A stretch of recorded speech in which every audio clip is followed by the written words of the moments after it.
एक छोटे से कस्बे में एक बच्चा रहता था, नाम अली। अली स्कूल में सबसे पीछे रहता।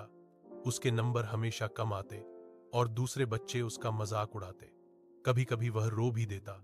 लेकिन एक दिन उस्ताद ने कहा, अली, अगर तुम मेहनत करो तो तुम्हें कोई नहीं रोक सकता।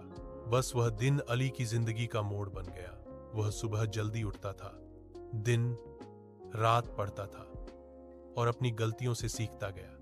जिन बच्चों ने उसका मजाक उड़ाया था, वही बाद में उसके नंबर देखकर हैरान रह गए।